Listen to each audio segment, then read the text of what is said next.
Hey, we're here with the 2024 Ford Mustang. It's the 7th generation of Ford's iconic muscle car. We have both EcoBoost and GT versions to take out. We have some great California roads, so let's go see how it does.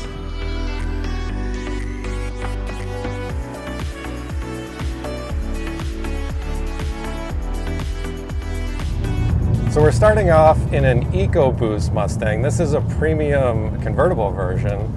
And we've been driving now for a bit on the canyon roads outside of Los Angeles, so we're starting to get a feel for the new Mustang. And it's pretty interesting to look at the Mustang first, just kind of when you walk around it, and then get behind the wheel, because there's kind of a clear difference. It has this really menacing, aggressive look with the new styling on the 2024 model. But when you get in and start to drive it, you really notice how much refinement Ford has brought to the driving experience with this version. It comes through in a number of different ways. There's the steering, which is really precise, really lets you place the Mustang where you want on these narrow roads.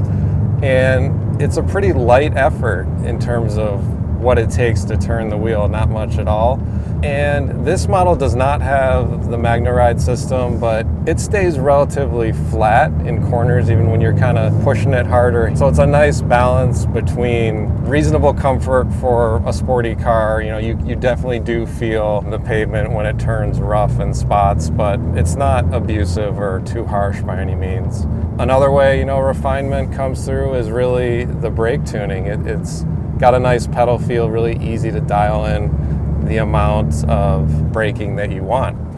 Now, this being the EcoBoost, it has the turbocharged 2.3 liter 4-cylinder. It works with 10-speed automatic transmission. There's been a lot of updates to the engine for this model year, and it delivers strong performance. It's a light engine up front, so the nose doesn't feel overly heavy, which is nice when you're navigating all these winding roads. I noticed a few times when it was working with the 10-speed it's paired to, a few stumbles, but most of the time when you have it in the sport drive mode, the transmission was also in the right gear, which is good because this version doesn't give you the ability to control which gear you want besides just driving low. In terms of some convertible commentary on it, it's a pretty quick acting top, about 10 seconds to power up and easy to latch with a central handle right above the rear view mirror. And it's nice, it doesn't intrude on trunk space when it's lowered either. So in addition to driving the EcoBoost Mustang on the street, we also took it on a pretty sizable autocross course Ford had set up, and also got to try out the electronic drift brake that is available with the car.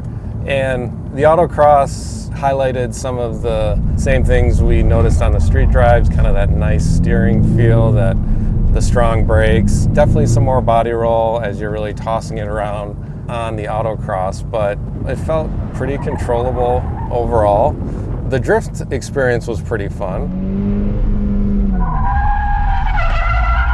I'd never done any drifting, so complete newbie to that, but it was fairly easy to pick up on with some coaching, how to use the electronic drift brake that comes with the performance pack that's available for the Mustang, and really lets you make the rear of the car swing around and have a nice drift going. Thing I wonder about is where you're going to use it besides kind of an empty parking lot, which is sure to attract attention immediately if you're using it there. And I mean, you could always use it, I guess, coming out of Cars and Coffee, but we've seen those videos, how that turns out. So a cool feature, maybe limited use in day-to-day life. So we're in the GT now, and this is a coupe with the 6-speed manual with the V8, and moving to the V8, you obviously are going to get that more muscle car experience that was lacking in the EcoBoost. While the EcoBoost has good power, it doesn't have the sounds of the V8, and the sounds in this one can be amplified or minimized depending on how you have the active exhaust set up. It's just a great sounding car when you're kind of running it through on these winding roads. It also makes great power as you'd expect from this big engine, lots of torque on demand, and it works with a 6-speed manual that has short throws that have kind of that mechanical engagement that you like, and the clutch pedal isn't so heavy that you're going to tire out your leg just slogging through highway traffic. Some neat features you get: you can turn on and off a rev match feature for downshifting to kind of match engine speed with the gear. There's also launch control and a line lock feature, as well as you can use the drift brake, which we talked about before with the EcoBoost. One thing I would have liked to see with this, though, would be more difference in the steering tuning. There's different settings. There's comfort, normal, and sport, but there's not a real noticeable difference to me just shifting between them. There's light effort mostly overall. It's not really a weighty feel to the wheel. And it could also do with more feedback, just kind of a better sense of what the tires are experiencing at the road. I would have liked to see more from that. This model has the MagneRide adaptive suspension that also changes its behavior depending on what drive mode you're in. And in sport, it has no trouble really reining in body motions, even when pushing hard through winding roads. And at the same time, switch it back to normal, kind of when you're commuting, more leisurely driving. It won't beat you up in that sense. It's firm, you're gonna feel what's happening, like what you're going over, whether the roads are in rougher shape or there's kind of cracks in the pavement. But even though it's firm, it doesn't go to harsh, which is nice. So a livable setup in the normal mode. This model has the optional Recaro seats, and I like how the big bolsters really hold you in place. They hug me pretty tightly, which is good when you're kind of running through these curvy roads.